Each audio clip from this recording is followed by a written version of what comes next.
possible. Thank you. Mr. President, why is the border more overwhelmed under your watch? Mr. President, on the border, why is it more overwhelmed under your watch? On the border, why is the border more overwhelmed under your watch, Mr. President? Because there are 3 countries that are there are fewer immigrants coming from Central America and from Mexico. This is a totally different circumstance. What's on my watch now is Venezuela, Cuba, and Nicaragua. And the ability to send them back to those states is not rational. You could send them back and have them, we're working with Mexico and other countries to see if we can stop the flow. But that's the difference. Thank you. What is your administration doing, Mr. President? Looks like he's sending migrants to Delaware. Do you have any comment or response to that, sir? He should come visit. We have a beautiful shoreline. Folks, sorry to keep you waiting. I apologize. Good afternoon.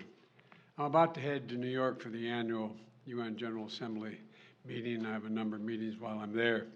But before I go, I want to speak with you very briefly about a vote in Congress this week that addresses a serious problem facing our democracy, in my view. I've proposed much earlier on that we should just publicly fund all of our elections, but I don't have the support for that position.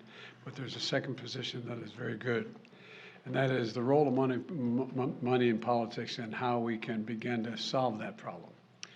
There's something I've always cared about, and at its best, our democracy serves all people equally, no matter wealth or privilege. But here's the deal. There's much too much money that flows in the shadows to influence our elections. It's called dark money. It's hidden. Right now, advocacy groups can run ads on issues, attacking or supporting a candidate right until Election Day without disclosing who's paying for that ad. Too often, powerful special interests use front groups to run these ads to win at any cost. Even foreign entities that aren't allowed to contribute to political campaigns use dark money loopholes to try to influence our elections. And here's just one recent example.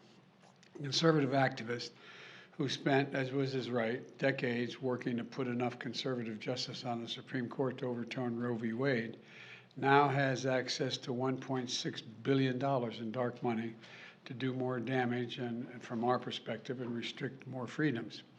As far as we know, that's one of the biggest dark money transfers in our history. And here's the deal. The public only found out about this $1.6 billion transfer because someone tipped off some of you reporters. Otherwise, we still wouldn't know about it. But now we know, and there's something we can do about it. This week, the Senate's going to vote on the Disclosure Act. House Democrats already approved this act, and Senator Shelton Whitehouse of Rhode Island helped write this bill as well. Here's some of the things it would do.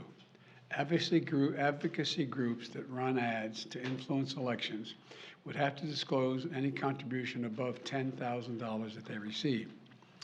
And foreign entities would be banned from making any contributions for these ads, period. Republicans should join Democrats to pass the Disclosure Act and get it on my desk right away. Dark money has become so common in our politics. I believe sunlight is the best disinfectant, and I acknowledge it's an issue for both parties.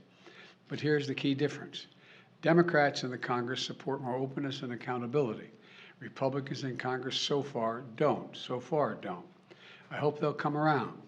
They should follow the lead of Republican governors and state legislatures in Tennessee and Wyoming that have passed disclosure laws.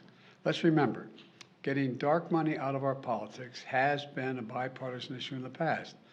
My deceased friend John McCain spent a lot of time fighting for campaign finance reform. For him, it was a matter of fundamental fairness, and he was 100% right about that. Ultimately, this comes down to public trust. Dark money erodes public trust. We need to protect public trust, and I'm determined to do that. So I want to thank you all very much and hope the Congress, the Senate will act on this in a favorable way so I can sign that law into law as rapidly as possible. Thank you. Mr. President, why is the border more overwhelmed under your watch? Mr. President, on the border, why is it more overwhelmed under your watch?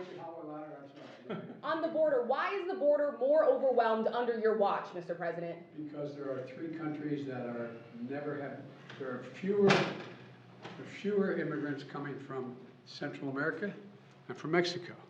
This is a totally different circumstance. What's on my watch now is Venezuela, Cuba, and Nicaragua. And the ability to send them back to those states is not rational. You could send them back and have them, we're working with Mexico and other countries to see if we can stop the flow. But that's the difference. Thank you. What's President your Roger administration doing, Sanchez, Mr. looks like President? he's sending migrants to Delaware. Do you have any comment or response to that, sir? He should come visit. We have a beautiful shoreline.